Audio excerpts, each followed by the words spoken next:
ஒரு பாத்திரத்தில் 1 கப் அளவுக்கு கடலை மாவு சேர்த்துக்கிறேன். நான் எடுத்துருக்கிற மாவோட வெயிட் வந்து பார்த்தீங்கன்னா 150 கிராம் இருக்குது. கடலை மாவு எடுக்கிற அதே கப்பில் 1/4 கப் அளவுக்கு பச்சரிசி மாவு சேர்த்துக்கிறேன். 1/4 டீஸ்பூன் பெருங்காயத்தூள். கடையிலலாம் வந்து பார்த்தீங்கன்னா கொஞ்சமாக ஃபுட் கலர் வந்து சேர்த்துக்குவாங்க. ஆரஞ்சு அப்படி இல்லைனா ரெட் ஃபுட் கலர் கொஞ்சமாக சேர்த்துக்கிட்டு மாவு வந்து கரைக்கும் போது கடையில் வைக்கிறது போல் பஜ்ஜி கலர் வந்து நமக்கு கிடைக்கும். அது வந்து ஆப்ஷனல் தான். உங்களுக்கு கடையில் வைக்கிறது போலவே கலர் வேணும் அப்படின்னு நினச்சிங்கன்னா கொஞ்சமாக ஃபுட் கலர் வந்து சேர்த்துக்கோங்க.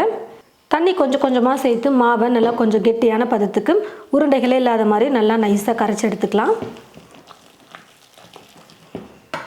ஓரளவுக்கு மாவை நல்லா நைஸாக கரைச்சதுக்கப்புறமா இது கூட 1/4 டீஸ்பூன் அளவுக்கு மஞ்சள் தூள் சேர்த்துக்கிறேன். மஞ்சள் தூளுக்கு பதிலாக நீங்கள் ஃபுட் கலர் கூட சேர்த்துக்கலாம். காரத்துக்கு தேவையான அளவுக்கு மிளகாய் தூள் சேர்த்துக்கோங்க. கொஞ்சம் காரமாக இருந்தால் நல்லாயிருக்கும் பஜ்ஜி சாப்பிட. அதனால் நான் 1/2 டீஸ்பூன் அளவுக்கு சேர்த்துக்கிறேன் மிளகாய் தூள். 3 சிட்டிகை அளவுக்கு சோடா உப்பு சேர்த்துக்கிறேன். சோடா உப்பு சேர்த்து செய்யும் போது பஜ்ஜி வந்து நல்லா எழும்பி வரும். தேவையான அளவுக்கு உப்பு சேர்த்துக்கிறேன். இப்போ இது எல்லாத்தையும் சேர்த்து நல்லா கலந்து கொடுத்துக்கலாம். மாவு வந்து பார்த்திங்கன்னா ரொம்பவும் தண்ணியாக இருக்கக்கூடாது. உருளைக்கிழங்கை கட் பண்ணி நம்ம மாவில் டிப் பண்ணி எடுக்கும்போது உருளைக்கிழங்கு மேலே மாவு வந்து நல்லா ஒட்டி இருக்கணும். கொஞ்சம் கெட்டியாகவே மாவு வந்து பசைஞ்சுக்கோங்க. ரொம்ப தண்ணியாக இருந்தாலும் பஜ்ஜி செய்ய முடியாது. அதே மாதிரி ரொம்ப கெட்டியாக இருந்தாலும் மாவு மட்டும்தான் அதிகமாக இருக்கும் பஜ்ஜியில் பார்க்கும்போது. மேலே இருக்கிற அந்த மாவோட கோட்டிங் வந்து பார்த்திங்கன்னா ரொம்ப அடர்த்தியாக இருக்கும். இந்த கன்சிஸ்டன்சிக்கு நீங்கள் கரைச்சிக்கிட்டிங்கன்னா கரெக்டாக இருக்கும். இப்போ பஜ்ஜிக்கு மாவு ரெடி பண்ணியாச்சு. இந்த பாத்திரத்தை அப்படியே எடுத்து வச்சுட்டு இப்போது உருளைக்கிழங்கை நம்ம ஸ்லைஸ் பண்ணி எடுத்துக்கலாம். நல்லா கொஞ்சம் பெரிய உருளைக்கிழங்கை நான் வந்து எடுத்துக்கிட்டு தண்ணியில் உருளைக்கிழங்கை நல்லா கழுவிட்டு மேலே இருக்கிற தோலை சீவி எடுத்து வச்சுருக்கேன். நீங்கள் தோலோட கூட சேர்த்துக்கலாம். உருளைக்கிழங்கை வந்து நீங்கள் ஸ்லைஸ் பண்ணி நல்லா தண்ணியில் ஒரு முறை கழுவிட்டு அதுக்கப்புறமா அப்படியே தோலோட கூட நீங்கள் ஸ்லைஸ் பண்ணிக்கலாம். இந்த மாதிரி காய் துருவல்லையே வந்து பார்த்தீங்கன்னா ஸ்லைஸ் பண்ணி எடுத்துக்கலாம். இந்த மாதிரி இருக்கும் பாருங்கள் காய் துருவல்ல, இதை வச்சு நம்ம ஸ்லைஸ் பண்ணிக்கலாம்.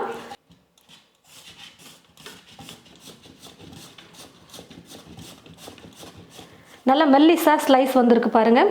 இந்த மாதிரி காய் துருவல்ல உங்களால் ஸ்லைஸ் பண்ண முடியலனாலும் பரவாயில்ல, கத்தியில் வச்சு நீங்கள் நல்லா மெல்லிஸாக கட் பண்ணி எடுத்துக்கோங்க.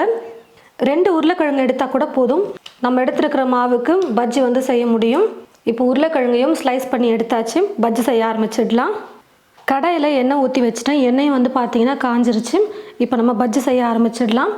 நம்ம ரெடி பண்ணியிருக்கிற மாவில் ஸ்லைஸ் பண்ண உருளைக்கிழங்கை இந்த மாதிரி டிப் பண்ணும்போது பாருங்கள் மாவு வந்து ரொம்ப ஒட்டலை, அதே மாதிரி ரொம்பவும் தண்ணியாகவும் இல்லாததுனால ரொம்ப வழிஞ்சு போகலை, கரெக்டாக இருக்குது பாருங்கள். கொஞ்சம் கரெக்டான பதத்துக்கு மாவு மட்டும் நீங்கள் கரைச்சிக்கிட்டிங்கன்னா போதும். பஜ்ஜி வந்து ரொம்பவே சூப்பராக செஞ்சிடலாம். எண்ணெய் நல்லா காஞ்சதுக்கப்புறமா ஸ்லைஸ் பண்ணி வச்சுருக்கிற உருளைக்கிழங்கை மாவில் நல்லா டிப் பண்ணி எண்ணெயில் போட்டு ஃப்ரை பண்ணி எடுத்துடலாம். அப்பப்போ லைட்டாக திருப்பி கொடுத்துக்கிட்டோம்னா 2 பக்கமும் நல்லா வெந்து வந்துடும்.